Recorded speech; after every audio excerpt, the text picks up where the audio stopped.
အားလုံးပဲမင်္ဂလာပါဒီနေ့ကျွန်တော်သင်ပေးမယ့်သင်ခန်းစာလေးကတော့ကျွန်တော်တို့ key chain training ပေါ့နော် key chain training ကို lesson 2ပေါ့နော်ကျွန်တော်တို့တွေ training 2ဖြစ်သွားပြီအခုဟာကျွန်တော်တို့က key ကပထမတော့ဟာကျွန်တော်တို့ပထမတစ်ခေါက်မှာတော့က C ကနေပြီးတော့ G ကို chain ခဲ့တယ်ပေါ့နော်အခုတစ်ခေါက်မှာ C ကနေပြီးတော့ကျွန်တော်တို့ E key chain မယ်ပေါ့နော်ပြီးတော့ C ကနေ F key လည်းထပ် chain မယ်ပေါ့နော် okay ဒီသင်ခန်းစာမှာတော့ကျွန်တော်ကဒီလိုkey နှစ်ခုလုံးကိုကျွန်တော်တစ်ခါလေးပြောမယ်ပေါ့နော်နှမဆိုရင်ဗီဒီယိုတွေက9ခုရှိရင်9ခုလုံးဖြစ်နေမှာဆိုလို့ကျွန်တော်ဒီမှာတော့2ခုပေါင်းပြောမယ်ပေါ့နော် key E နဲ့ key F နဲ့ပေါ့နော်ပြီးခဲ့တဲ့ဘက်ကကျွန်တော်တို့ G ကိုချိန်ပြီးပြီဆိုတော့အခု key E နဲ့ key F ကိုသွားကြအောင်နော်အဲ့တော့ကျွန်တော်တို့တွေပြီးခဲ့တဲ့တစ်ခေါက်ကပြောသလိုပဲကြက်တဲ့အခါမှာဒေါ်လာဖာဆိုကျွန်တော်တို့စကြက်တယ်โอเคเนาะဒါကအခြေခံအဖြစ်ကျွန်တော်တို့ကြောကြက်လိုက်တာပေါ့နော်အဲ့တော့ဒိုကိုသိရင်ရေကိုသိတယ်ဆိုတော့ဒိုကိုသိရင် C ရဲ့ re က D minor C ရဲ့ mi က E minor ဆိုတာကိုသိရမယ်ပေါ့နော်အဲ့ဒါဆိုရင်ကျွန်တော်တို့ကဒီမှာဒိုပါပြီโอเคเนาะဒီမှာဒိုပါပြီဒီမှာ re ပါပြီဒီမှာ mi ပါပြီ fa ပြီ so ဒီမှာ la ဟုတ်ပြီเนาะပြီးလို့ရှိရင်ဒိုနဲ့ D နဲ့ကတ်လျက်ဆို C ရဲ့ကတ်လျက်မှာကျွန်တော်တို့က B ရှိတယ်သူ့ကို B dim လို့ခေါ်တယ်အဲ့ဆိုရင်ကျွန်တော်တို့က C key အုပ်စုမှာဒို re mi fa so la ti အကုန်ရသွားပြီပေါ့နော်အဲ့လိုမျိုးပေါ့နော်အဲ့တော့ C key ဒီအဓိကအခြေခံအကြဆုံးလောက်ရမယ့်ဟာဖြစ်တယ်ပေါ့နော်ဒါကိုကျွန်တော်ခဏခဏပြောတာကဘာဖြစ်လို့လဲဆိုတော့ကျွန်တော်တို့စီမှာအသုံးများဆုံးက standard C နဲ့ပဲရေးတဲ့ note စာရွက်တွေများတယ်ပေါ့နော်အဲ့ဒီစာရွက်တွေကိုကြည့်ပြီးတော့ကျွန်တော်တို့ကသက်ဆိုင်ရာ key ကိုချိန်တရမှာမလို့ဒီ C key ကိုရနေအောင်လို့ကျွန်တော်ကသင်ပေးတာပေါ့နော်โอเคအဲ့တော့ C ကနေပြီးကျွန်တော်တို့ key E ချိန်ရအောင်ပေါ့နော် key E ချိန်မှာဆိုရင်ကျွန်တော်ထုံးစံအတိုင်းပဲဒေါ်လာဖာဆိုလောက်အောင်အဲ့တော့ဒါကဒိုလာပြီးရင်ဖာပြီးရင်ဆိုအဲ့တော့ E key ရဲ့ဒိုဒီ E ပဲပေါ့နော်ပြီးရင်လာဒီ D flat minor ဖြစ်ပါတယ်โอเคเนาะပုံမှန်ကသူ့ရဲ့ notes ဒီ E key ရဲ့လာဒီ D flat ဖြစ်တယ်ဒါကိုကျွန်တော်တို့ကဘယ်လိုပြောမလဲလာနေရာမှာရှိတဲ့ကော့ဒီ minor ကော့ဖြစ်တဲ့အတွက်ကြောင့်ကျွန်တော်တို့ M minor လေးကိုပြန်တက်ပေးလိုက်ရတာပေါ့နော် fa ဒီ major ကော့ဖြစ်တယ် E key ရဲ့ fa ဒီ A ဖြစ်ပါတယ် E key ရဲ့ဆိုဒီเนาะ fa နဲ့ဆိုနေတာတကွက်ကျော်ရတယ်ဆိုတော့ A ကနေတကွက်ကျော်လိုက်ရင် B ကိုရောက်တယ်ပေါ့နော်အဲဆိုရင် E key ရဲ့ဒေါ်လာဖာဆိုရပြီပေါ့နော်အဲ့တော့ကျွန်တော်တို့က E key ရဲ့ re ကိုပါသိအောင်လုပ်လိုက်မယ်ပေါ့နော် E key ရဲ့ re ကကြတော့ကျွန်တော်တို့ဘယ်လိုဖြစ်လဲဆိုတော့ဒီမှာ E နဲ့ F ကကက်လီရဲ့ပုံတင်ကြီးရှိတယ်ပေါ့နော်အဲ့တော့ဒိုနဲ့ re နဲ့ရဲ့ကွာခြားချက်ကဘယ်လိုလဲဆိုတော့တကွက်ကျော်ရတယ်တစ်ခုကျော်ရတယ်ပေါ့နော်အဲ့တော့ကျွန်တော်တို့က key E မှာဆိုလို့ရှိရင်ဒိုကနေပြီး re ကိုသွားဖို့ဆိုရင် E ကနေပြီးတော့တစ်ခုကျော်ရတယ်ဆိုတော့ကျွန်တော်တို့ F ကိုကျော်ပြီးတော့ F ကနောက်ကိုရောက်တာဆိုတော့ F sharp သို့မဟုတ် G flat ဖြစ်တယ်အဲ့ဒါကြောင့်ကျွန်တော်တို့ကကော့ထုတ်လိုက်တဲ့အခါမှာ E key ရဲ့ re ဒီ G flat ဖြစ်တယ်second chord ဒီ minor ဖြစ်တဲ့အတွက်ကြောင့် minor တက်ပေးရမယ်ပေါ့နော်โอเคအဲ့တော့ major minor ဆိုတဲ့ဟာတွေကျွန်တော်တို့ဒီ key တစ်ခုကိုကျွန်တော်တို့ဒီလိုမျိုး do re mi fa အစင်လိုက်ရေးတဲ့ဟာတွေ diatonic scale တွေတော့ကျွန်တော်ရှေ့ရ lesson တွေမှာပြောပြီးသားဆိုတော့ကျွန်တော်ဒီမှာအသေးစိတ်မရှင်းတော့ဘူးเนาะဒါ key chain နဲ့အစင်ရောက်သွားပြီပေါ့နော်โอเคအဲ့တော့ re ကနေ mi ကိုသွားမယ်ဆို re နဲ့ mi နဲ့တကွက်ကျော်တယ်ဆိုတော့ရှေ့ကနေဒီ minor chord ကိုမကြည့်နဲ့ပေါ့နော်မကြည့်ဘဲနဲ့ရှေ့က note ကိုကြည့် G flat ကိုတစ်ခုအပြည့်ကျော်ရင် A flat ပေါ့နော် A flat ဖြစ်မယ် A flat ကို minor ပြန်ပေးတက်ပြီးတော့ A flat minor ဖြစ်မယ်အဲ့ဒါဆိုရင်ကျွန်တော်တို့က key E ရဲ့ဒိုရပြီ key E ရဲ့ကျွန်တော်တို့ကဒိုကော့ရပြီ re ကော့ရပြီ mi ကော့ရပြီပေါ့နော်ပြီးရင် fa ကျွန်တော်တို့ခုနကတော့ချက်ခဲ့ပြီးသား fa ဒီ A ဆိုဒီ B လာဒီ D flat minor โอเคเนาะအဲ့ဒီထဲမှာကျွန်တော်တို့ကအဓိကချက်လိုက်တာဒီပါလဲကျွန်တော်တို့ကဒီမှာအဓိကချက်လိုက်တာဒီ E ရဲ့ D flat minor ရဲ့ A ရဲ့ B ရဲ့ဒေါ်လာဖာဆိုပြီးကျွန်တော်ကချက်လိုက်တာပေါ့နော် re နဲ့ mi နဲ့ကတော့ဒီမှာသွားတဲ့ပုံစံကိုကျွန်တော်ကဒီမှာရှင်းပြလိုက်ပြီးပြီပေါ့နော်အဲ့ဆိုရင်ကျွန်တော်တို့ E key မှာဒီမှာ do re mi fa so la เนาะ T ဆိုလို့ရှိရင်တော့ E ရဲ့ကတ်လျက်ဖြစ်တဲ့အတွက်ကြောင့် E flat dim ပေါ့ okay เนาะ dim chord ဖြစ်တဲ့အတွက်ကြောင့် okay เนาะကတ်လျက်မှာရှိတဲ့ T note ဒီကတ်လျက်မှာရှိတဲ့အတွက်ကြောင့် E ကိုတစ်ဝက်ရှေ့ကိုရွှေ့လိုက်တော့ E flat ဖြစ်သွားတယ်เนาะဒါပဲရှင်းရှင်းလေးရပါတော့အဲ့ဆိုရင်ကျွန်တော်တို့ဒါ E key ကိုရသွားပြီလို့ပြောလို့ရတယ်ပေါ့နော်အဲ့တော့ C key နဲ့ရေးထားတဲ့စာရွက်တွေကိုကျွန်တော်တို့က E key နဲ့ချိန်နိုင်သွားပြီအဲ့တော့ကျွန်တော်တို့ family chord ကိုကိုယ့်အကိုအိမ်မှာအဆင်ပြေသလိုရေးကြည့်ပါ C G A minor E minor F C D minor G ထားပါတော့เนาะအသုံးများတဲ့ chord လေးတွေကိုကျွန်တော်ကဒီမှာရေးပြတာပေါ့နော် C E minor A minor D minor F G G ဒါဆိုရင်ကျွန်တော်တို့ E key နဲ့ change ကြည့်ပေါ့နော် E key နဲ့ change လို့ရအောင် change ကြည့်မှဆိုရင်ဒီနေရာမှာ do က E ပေါ့လာဆိုတော့ကျွန်တော်တို့ခုနချက်ခဲ့တဲ့ E key ရဲ့လာသည် D flat minor F သည် E key ရဲ့ fa သည် A E key ရဲ့ဆိုသည် B ဒါဆိုရင်ကျွန်တော်တို့ C key နဲ့ရေးထားတဲ့သချင်းကို E key နဲ့ကျွန်တော်တို့စပြီးတော့ change တက်သွားပြီ Okay เนาะဒါလက်တန်း chain တယ်လို့ခေါ်တယ်เนาะအဲ့တော့ဒီမှာလဲကျွန်တော်တို့ကြည့်အောင်အောက်တစ်ကြောင်းမှာကျွန်တော်တို့ဒီမှာ E ဖြစ်မယ်ဆိုသည် B ဖြစ်မယ်လာသည် D flat minor ဖြစ်မယ်ဒီမှာ Mi သည် A flat minor ဖြစ်မယ် Okay เนาะ Fa သည် A ဖြစ်မယ်Do ဆိုတော့ဒီမှာ E ပဲပြန်ကြမယ် Re chord ဆိုတော့ဒီမှာက G flat minor ဖြစ်မယ်ဆိုသည် B ဖြစ်မယ်ဒါဆိုရင် C key ကနေ E key ကိုချိန်တာဖြစ်ပါတယ်အခုတော့ဒီမှာဆိုဒီတစ်ကြောင်းမှာဆိုသတိထားမိတာမျိုးဒီတစ်ကြောင်းမှာဆိုကျွန်တော်တို့တွေ Do တွေရော Re တွေရော Mi တွေရော La တွေရောအကုန်ပါတယ်เนาะအဲ့လိုမျိုး round chord အကုန်ပါတဲ့ဟာမျိုးကျွန်တော်တို့ကစာကြက်ပြီးတာနဲ့ကျွန်တော်တို့ကဘာလုပ်ရမလဲဆိုတော့အဲ့လိုမျိုးခြာရေးပြီးကျွန်တော်တို့ကလေ့ကျင့်သင့်တယ် chord တွေကိုဒီမှာ C key နဲ့ပြောက်တော့ကျွန်တော်ရေးထားပါဘောเนาะဒီမှာဆိုရင်ဒီမှာ Do လာတယ် Do ပြီး Mi လာတယ်ဒီမှာ La လာတယ် Re လာတယ် Fa လာတယ် So လာတယ်အဲ့ဒါကိုကျွန်တော်တို့က E key နဲ့ရေးမှာဆိုရင် Do ဒီမှာဆိုရင် La sorry Mi ဒီမှာဆိုရင် La ဒီမှာဆိုရင် Re ဒီမှာဆိုရင် Fa ဒီမှာဆိုရင် So ဒါဆိုရင် C key ကို E key နဲ့ချိန်တာပေါ့နော် Okay အဲ့ဒါဆိုရင်ကျွန်တော်တို့က E key ကိုရသွားပြီလို့ပြောလို့ရတယ်ပေါ့နော်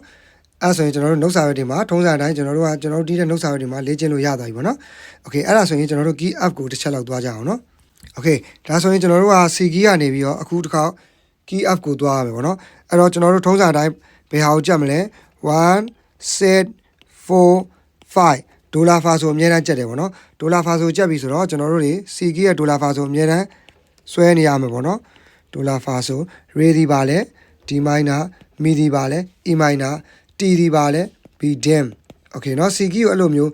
ရနေပြီဆိုရင်တခြား key တွေကလွယ်လာမှာပေါ့နော် Okay အဲ့တော့ key up ကိုသွားအောင်ဒါက key C key up ကိုကျွန်တော်တို့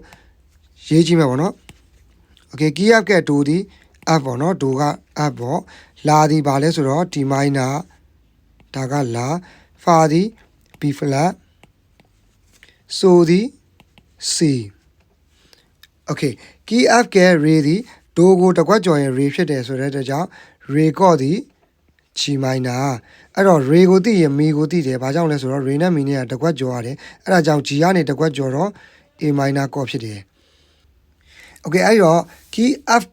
က T ကြံသေးတယ်ပေါ့နော် T က7 chord 7 chord T ကဘာဖြစ်မလဲဆိုတော့ကျွန်တော်တို့တွေကဒီမှာ Do ရှိတယ် Do ရဲ့ကက်လက်ရက်ဒီ T ပေါ့နော်အဲ့တော့ F ကက်လက်ရက်မှာ E ရှိတယ်နော်ဒါကကျွန်တော်တို့အရင်တော့လည်းချက်ခဲ့ပြီးသားနော် EF ကက်လက်ရက် Do T Do နဲ့ T နဲ့ T တို့ကက်လက်ရက်ဆိုချက်ပြီးသားပေါ့နော်အဲ့ဒါကြောင့် Do ကနေနောက်ကိုကက်လက်ရက်ရွှေ့လိုက်ရင် T ဖြစ်တယ်အဲ့ဒါကြောင့်ဒီမှာ F ကိုကက်လက်ရက်ရွှေ့လိုက်ရင်ကက်လက်ရက်ကောဒီ E ဖြစ်တဲ့အတွက်ကြောင့် E chord ကိုရတယ်ပေါ့နော် E chord ရတော့ E dim လို့ဖြစ်သွားတာပေါ့နော် Okay E dim လို့ဖြစ်လို့ရှိရင် key up က7 chord ပေါ့နော် T chord ကိုရပြီအဲ့ဆိုရင်ကျွန်တော်တို့ဒီမှာ Do La Fa ဆိုလဲရပြီ Re လဲရပြီ Mi လဲရပြီဆိုရင်ထုံးစံတိုင်းကျွန်တော်တို့တွေအများအားလေ့ကျင့်တယ်လို့ကျွန်တော်တို့ကျင့်ရမယ်အဲ့ဒါကြောင့် key C တခုကိုကျွန်တော်တို့ရေးမယ်ပေါ့နော် C ရဲ့ family chord တွေကျွန်တော်တို့စိတ်ထဲရှိတဲ့ chord တွေအကုန်လုံးကိုခြားရေးပါ key C ကိုရနေဖို့လိုတယ်เนาะ key C ကိုရနေမှာကျန်တဲ့ key တွေကိုကျွန်တော်တို့အဆင်ပြေမှာ Okay เนาะအဲ့ဒါအရေးကြီးပါတယ်အဲ့တော့ C A minor F G ကျွန်တော်တို့များများရောပြီးရေးနိုင်လေကျွန်တော်တို့မှတ်မိလေပေါ့เนาะအရေးချင်းကကောင်းလာလေပေါ့เนาะအောက်ဆုံးက round chord ဒီအများတန်းပါတယ်ပေါ့เนาะကျွန်တော်တို့ဒီ round chord အသုံးရမ်းများလို့ကျွန်တော်ခဏခဏရေးပြတာဖြစ်ပါတယ်အဲ့တော့ key C နဲ့ chord တွေကိုရေးပြရတယ်ကျွန်တော်တို့ဘာလုပ်ရမလဲ key F ချိန်မယ် Okay အဲ့တော့ဒီမှာကျွန်တော်တို့ခုနကတော့ကြက်ခဲ့တဲ့ Do La Fa ဆိုစရေးပြီး Do La Fa So ဟုတ်ပြီအဲ့လေးခုရပြီဆိုရင်ဒီမှာ Mi ပါလာပြီပေါ့နော်အဲ့တော့ဒီမှာလာပြီ Mi ဒီပါလဲ A minor ဖြစ်မယ်စသချင်းမှာတော့ဒီလိုမြန်မှာမဟုတ်ဘူးပေါ့နော်ဒါပေမဲ့ကျွန်တော်များလေးကျင့်ရင်းနဲ့ကျွမ်းကျင်လာလိမ့်မယ်အလွတ်ရလာလိမ့်မယ်နော်လက်ကလည်းလိုက်လေးကျင့်ဖို့တော့လိုတာပေါ့နော် Okay အဲ့တော့ဒီမှာ Do La Fa So Okay နော်ဒီမှာဆိုရင် Do So ဆို La Mi Fa Do Re So Okay ဒါဆိုရင်ကျွန်တော်တို့က key C ကနေပြီးတော့ key up ကို chain တဲ့ဟာဖြစ်တယ်ပေါ့နော် Okay ဒါဆိုရင်ကျွန်တော်တို့တွေ note စာရွက်တွေမှာကျွန်တော်တို့က ကြည့်လို့ရသွားပြီပေါ့နော် note စာရွက်တွေလာလို့ရှိရင်ကျွန်တော်တို့က key E key F နှစ်ခုစလုံးကိုကျွန်တော်တို့ chain တက်သွားပြီပေါ့နော်အဲ့တော့ကျွန်တော်တို့ note စာရွက်အပိုင်းအောင်သွားအောင်နော် okay အဲ့တော့ဒီနေရာမှာကျွန်တော်တို့တွေ key လေးတွေကြည့်အောင်တစ်ချက်လောက်ဒီဟာ key C နဲ့ရေးထားတဲ့သချင်းပေါ့နော်ထုံးစံတိုင်းကျွန်တော်တို့က key C နဲ့ပဲရေးတဲ့စာရွက်တွေများတယ်ပေါ့နော်အဲ့ဒါကြောင့်ကျွန်တော်တို့ဒီ key chain ကိုလက်တန်း chain နိုင်မှုအတွက်ကျွန်တော်တို့လေ့ကျင့်ရတာဖြစ်ပါတယ်အဲ့ဒါမှ professional ဆန်မှာပေါ့နော်အဲ့တော့ key E နဲ့ကျင့်မှာဆိုရင် C နေရာမှာ E ဖြစ်မယ် key F နဲ့ကျင့်မှာဆိုရင်ကျွန်တော်တို့က C နေရာမှာ F ဖြစ်မယ်ပေါ့နော်โอเคเนาะနားလည်လားမသိဘူးเนาะโอเค key F နဲ့ဆိုရင်เนาะ C နေရာမှာ F ဖြစ်မယ် key E နဲ့ဆိုရင်เนาะ C နေရာမှာ E ဖြစ်မယ်ပေါ့เนาะဒါကိုကျွန်တော်တို့ကသိသွားပြီပေါ့เนาะအခုဆိုရင်โอเคအဲ့တော့ကျွန်တော်တို့တွေဒီမှာအောက်မှာကြည့်အောင်ဒီမှာ C ရှိတယ် E minor ရှိတယ် F ရှိတယ် G ရှိတယ်ဒါကိုကျွန်တော်တို့ကမျက်လုံးထဲမှာဘယ်လိုမြင်ရမလဲ Do Mi Fa So လို့မြင်ရမယ်เนาะ C တွေ E minor တွေမမြင်မဲနဲ့အဲ့လိုမြင်မှာကျွန်တော်တို့က E key နဲ့ချိန်တဲ့အခါမှာ E ဒီမှာဆိုရင် A flat minor E key ရဲ့ Fa ဒီ A E key ရဲ့ So ဒီ B Okay เนาะအဲ့လိုသိနေမှာပေါ့เนาะ F key နဲ့ဆိုလို့ရှိရင်လည်းကျွန်တော်တို့ကဒီမှာ F key နဲ့ဆိုရင်ကျွန်တော်တို့ကဒီမှာ F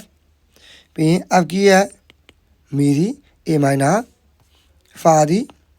B flat So ဒီ C ပြီးရင်ဒီနောက်မှာလာပြီ A key ရဲ့လာသည် D flat minor F key ရဲ့လာသည် D minor Okay နောက်မှာ Fa တခုရှိတယ် E key ရဲ့ Fa သည် A F key ရဲ့ Fa သည်ကျွန်တော်တို့ B flat Okay เนาะအဲ့ဆိုရင်တော့ကျွန်တော်တို့ဒီဟာလေးတွေကိုလေ့ကျင့်တတ်သွားပြီလို့ထင်တယ်เนาะကိုယ့်ရဲ့ C key စာရွက်မှာကျွန်တော်တို့ကဒီလိုမျိုးလေးကော်လေးတွေကိုရေးကြည့်လို့လည်းရတယ်ပေါ့เนาะဒါပေမဲ့ကျွန်တော်တို့တကယ်လက်တွေ့တီးတဲ့အခါမှာတော့ဒီ C စာရွက်ကိုကြည့်ပြီးဒီလိုမျိုးတွေချရေးစရာတော့မလိုဘူးပေါ့เนาะမျက်လုံးထဲပဲကြည့်ပြီးတော့ခေါင်းထဲမှာလက်ကွက်တွေကကိုချင်းရမယ့်လက်ကွက်တွေကအလိုလျောက်ပေါ်နေအောင်ထိလေ့ကျင့်ရမယ်ပေါ့เนาะအဲ့ဒါကြောင့်ကျွန်တော်က key chain ကိုကျွန်တော်ဇက်တိုက်မပြောဘဲနဲ့ key C ကနေ G ပြီးတာနဲ့ကျွန်တော်တို့တွေနည်းနည်းလေးအချိန်တစ်ခုပေးထားတာပေါ့เนาะအဲ့ key C နဲ့ G ကိုပဲကျင့်စေချင်လို့ပေါ့เนาะအခု key E နဲ့ key F ကိုကျွန်တော်အင်စာပေးလိုက်ပြီပေါ့เนาะအဲ့ဒီအင်စာတွေကိုရအောင်လုပ်ထားပေးပါနောက်ထပ် key A key တို့ဘာလို့လာမယ်ပေါ့เนาะအဲ့ဒီ key တွေလာလို့ရှိရင်လည်းကျွန်တော်တို့ကတဖြည်းဖြည်းနဲ့ဒီရှေ့ဟာတွေရပြီးသားဆိုရင်နောက်ကဟာတွေကိုကျွန်တော်တို့တီးသတ်မှတ်လို့ရတယ်ပေါ့เนาะဒီဟာတွေကိုပြန်ပြီးနှွေးကြမလို့တော့ဘူးပေါ့เนาะအဲ့ဒါကြောင့်ကျွန်တော်တို့ key 9 key စလုံးရသွားလိမ့်မယ်ပြီးလို့ရှိရင်ကျွန်တော်တို့ဂျာကီးတွေဖြစ်တဲ့5ကီးထပ်ပေါင်းလိုက်လို့ရှိရင်12ကီးလုံးရသွားမယ်ပေါ့နော်အဲ့ဒါတွေရပြီဆိုတာနဲ့ကျွန်တော်ကဂီတာမှာကျွန်တော်တို့ position တွေနဲ့တီးတဲ့နီးပေါ့နော်ဂီတာလက်ကွက်ကို position နဲ့တီးတဲ့နီးတွေကိုကျွန်တော်ထပ်ပြီးသင်ပေးမှာဖြစ်ပါတယ်အားကြောင့်ကျွန်တော်တို့ဒီ lesson တွေကအရေးကြီးတဲ့အတွက်ကြောင့်တည်တည်ချာချာလေးစိတ်ရှည်လက်ရှည်လုပ်ပါကြော်မသွားပါနဲ့ပေါ့နော်အဲ့ဒါမှကျွန်တော်တို့ကပညာတကယ်တက်တယ်လို့ပြောတာပေါ့နော်ဒီလက်ကကြီးတီးနိုင်လို့မဖြစ်သေးဘူးကျွန်တော်တို့စာရီစက်တင်တာကြည့်ရမယ်theory ဘိုင်းတွေလေ့လာတင်တာလေ့လာရမယ်ပေါ့နော် key chain နဲ့သူများမ chain နိုင်တဲ့ဟာကိုchain ထည့်ရမယ်ပေါ့နော်အဲ့ဒါမှကိုယ်နဲ့ live ဖတ်တဲ့ key တွေကိုစိုးနိုင်မှာဖြစ်ပါတယ်အဲ့တော့ဒီသင်ခန်းစာလေးနဲ့ပတ်သက်ပြီးနားမလည်တာမရှင်းတာရှင်ကျွန်တော်ကိုပြန်လည်မေးထားလို့ရပါတယ်ကျွန်တော်ရဲ့သင်တန်းလေးကို join နေတယ်ဆိုရင်လည်းကျွန်တော် page ကနေပြီးတော့ဆက်သွယ်လို့ရပါတယ်ကျွန်တော်ရဲ့ YouTube channel ကနေလည်းဆက်သွယ်လို့ရပါတယ်ကျွန်တော်ရဲ့ channel လေးမှာတင်တဲ့ video လေးတွေကိုအများအားတွေ့ရဖို့အတွက်ကိုလည်းကျွန်တော် channel လေးကို subscribe လုပ်ထားပေးဖို့ပြောချင်ပါတယ်ခင်ဗျာ okay နောက်ထပ် lesson တွေမှာကျွန်တော်တို့ပြန်လည်ဆုံတွေ့ကြမယ်